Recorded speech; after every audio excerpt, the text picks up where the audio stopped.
करनाल में हुए किसान प्रदर्शन के बाद सत्ताधारी पार्टी बीजेपी और कांग्रेस में आरोप प्रत्यारोप का दौर जारी है। वहीं भारतीय जनता पार्टी के सांसद अरविंद शर्मा ने कांग्रेस समेत तमाम विपक्षी पार्टियों की किसान आंदोलन में भूमिका को लेकर खड़े सवाल उठाए हैं। उन्होंने कहा है कि जहां एक तरफ भारतीय जनता पार्टी की सरकार किसानों की आय दुगना करना चाहती है, वहीं पूरा विपक्ष मिलकर किसानों को गुमराह करने पर लगा हुआ है। उन्होंने सवाल किया कि कांग्रेस बताए उन्होंने अपने लंबे समय तक सत्ता में रहने के बाद भी किसानों के लिए क्या किया है।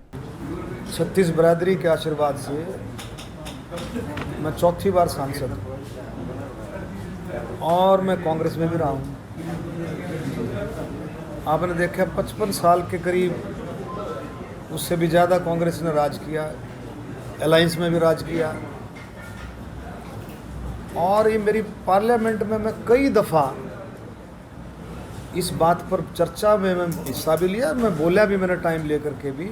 सासाराम नगर परिषद की कार्यपालक पदाधिकारी रह चुकी कुमारी हिमानी को गया जिले के शेरघाटी से गिरफ्तार कर लिया गया है। उन पर 22 लाख रुपए के गबन का आरोप है। सासाराम नगर थाना की पुलिस ने उन्हें गिरफ्तार कर सासाराम लाया। बता दें कि कुमारी हिमानी वर्तमान में बोधगया में नगर परिषद के कार्यपालक पदाधिकारी के पद पर तैनात है। उन पर सासाराम नगर परिषद के कार्यपालक पदाधिकारी रहते हुए कुल 7 योजनाओं में 62 लाख रुपये की हेराफेरी का आरोप है।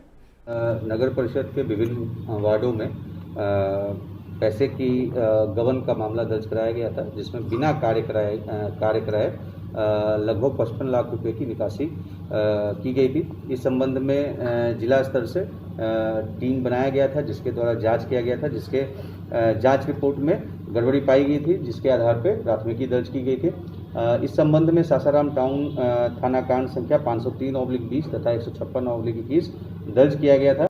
देश की राजधानी दिल्ली में हो रही लगातार बारिश ने किसी भी इलाके को नहीं छोड़ा। अति वीआईपी इलाकों में भी जल भराव की स्थिति हो गई है। यहां तक कि राजघाट पूरी तरह जलमग्न हो गया है। इसके साथ ही लगती वीर भूमि के बाहर भी जल भराव है। कई इलाकों में सड़कें पूरी तरह डूब गई हैं। दिल्ली के निचले इलाकों में सुबह से पानी भर गया है और इसी कारण से शहर के कई इलाकों में यातायात पूरी तरह बंद हो गया।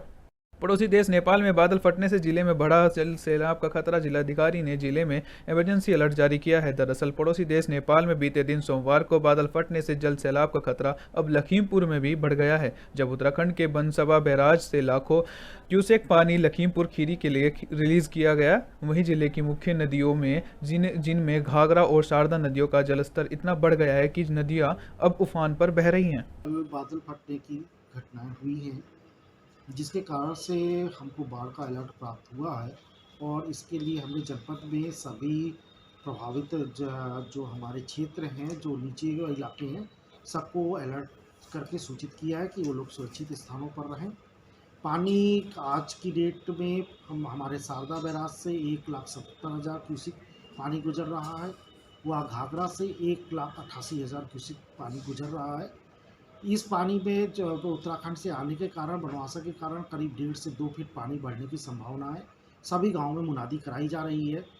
कैथल पहुंचे भारतीय किसान यूनियन के राष्ट्रीय अध्यक्ष गुरनाम सिंह चड़ूनी और कैथल के श्री नीम साहब गुरुद्वारा में किसानों ने उनका स्वागत किया। सबसे पहले गुरनाम सिंह चन्नी ने गुरुद्वारा में मत्था टेका। उसके बाद किसानों को संबोधित करने के लिए सत्संग भवन में पहुंचे। कार्यक्रम के उपरांत पत्रकारों से बात करते हुए उन्होंने कहा कि आज कैथल में भारतीय किसान यूनियन की मीटिंग है। मैं किसानों से मिलने आया हूँ और आने वाले 5 तारीख को जो हमारी रैली है उस पर चर्चा की जाएगी। जनता के लिए किसान देशभक्तों की तरह आंदोलन लड़ रहे हैं और ये देश को बचाने और देश को बेचने से रोकने का आंदोलन है। मुख्यमंत्री को वहां से लगभग 15 किलोमीटर दूर आना था। इतनी दूर किसानों ने कौन सी अराजकता फैलाई कि उल्टे बैठे हुए किसानों पर पुलिस ने बेरहमी से लाठियां बरसाई। ये करनाल में जो लाठीचार्ज हुआ है उसमें बहुत सा नुकसान हुआ है, उसकी हमने भरपाई की मांग की है।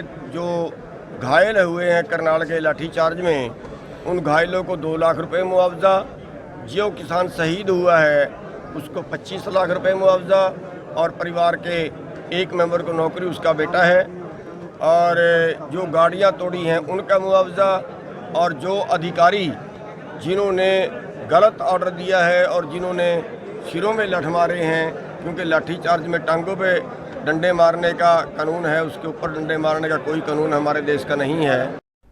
एक्सटॉर्शन व रॉबरी के मामले में 4 क्रिमिनल को गिरफ्तार किया है। इनके पास से 3 हथियार भी बरामद किए गए हैं। फिलहाल उनसे पूछताछ जारी है। दिल्ली पुलिस ने बताया कि शिकायतकर्ता राहुल कामरा रानीबाग के रहने वाले हैं, जो वहीं पर कॉन्ट्रैक्ट बेस पर DDA की पार्किंग चलाते हैं। उनके पास अचानक से पार्किंग में 2 कारें आई थी और उनसे 50,000 महीना प्रोटेक्शन फीस के तौर पर मांगे, वरना उसके ऊपर हमले की धमकी दी।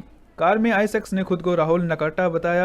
शिकायतकर्ता ने जब 50,000 महीना देने से मना किया तो 30 अगस्त की रात में DDA पार्किंग में कार आई और उसने पार्किंग के अटेंडेंट से 2700 रुपये लूट लिए और खुद को राहुल नकाटा का आदमी बताते हुए उससे मांगे गए पैसों की एक किस्त बताया और उसके हाथ में रिवॉल्वर भी थी। पठानकोट के माधोपुर में उस समय हीरोइन बरामद की थी जब जम्मू कश्मीर से हीरोइन को लाया जा रहा था। वहीं इस मामले में पुलिस ने अब तक 8 आरोपियों को गिरफ्तार किया है। पकड़े गए आरोपियों में 2 युवक जम्मू कश्मीर के भी हैं और पुलिस ने आज पकड़े गए 2 आरोपियों को कोर्ट में पेश कर उनका 5 दिन का रिमांड हासिल किया। बाकी दोषियों को भी जल्द गिरफ्तार किया जाएगा। पुलिस ये भी जाँच कर रही है कि क्या इनके पाकिस्तान के साथ संबंध तो नहीं है। हाँ जी सर, मैं जी SHO कथू नंगर लगा। एक आप केस रजिस्टर किया 164/21। ਇਹਦੇ ਵਿੱਚ ਜਿਹੜੀ ਅਸੀਂ ਹੀਰੋਇਨ ਦੀ ਰਿਕਵਰੀ ਕੀਤੀ ਸੀ 16 ਕਿਲੋ। ਪ੍ਰੀਲਿਮਿਨਰੀ ਜਿਹੜੇ ਆਪਾਂ 16 ਕਿਲੋ ਕੀਤੀ ਸੀ ਤੇ ਬਾਅਦ ਵਿੱਚ ਅੱਜ ਦੀ ਡੇਟ ਦੇ ਵਿੱਚ ਵੀ ਆਪਾਂ ਜਿਹੜਾ ਟੋਟਲ ਹੁਣ ਟਿਲ ਡੇਟ ਤੱਕ 20 ਕਿਲੋ ਹੀਰੋਇਨ ਦੀ ਰਿਕਵਰੀ ਇਸ ਮੁਕੱਦਮੇ 'ਚ ਹੋ ਚੁੱਕੀ ਹੈ। ਕਿੰਨੇ ਬੰਦੇ ਟੋਟਲ ਦੋਸ਼ੀ ਫੜੇ? ਟੋਟਲ ਜਿਹੜੇ ਦੋਸ਼ੀ ਇਸ ਕੇਸ ਦੇ ਵਿੱਚ ਜਿਹੜੇ 8 ਹੈਗੇ ਨੇ ਉਹ ਆਪਾਂ ਅਰੈਸਟ ਕਰ ਚੁੱਕੇ ਹਾਂ। ਬਾਕੀ ਜਿਹੜੇ ਦੋਸ਼ੀ ਉਹਨਾਂ ਦੀ ਭਾਲ ਜਾਰੀ ਹੈ ਤੇ ਉਹ ਵੀ ਜਲਦੀ ਜੰਮੂ ਕਸ਼ਮੀਰ ਦੇ ਨਾਲ ਇਸ ਨੈਕਸਸ ਦੇ ਲਿੰਕ ਜੁੜੇ ਨੇ। ਜਿਹੜੇ ਜੰਮੂ ਦੇ 2 ਬੰਦੇ ਸੀ ਉਹ ਵੀ ਅਰੈਸਟ ਕਰ ਲਏ ਨੇ, ਸਿਕੰਦਰ ਤੇ ਜ਼ਫਰ।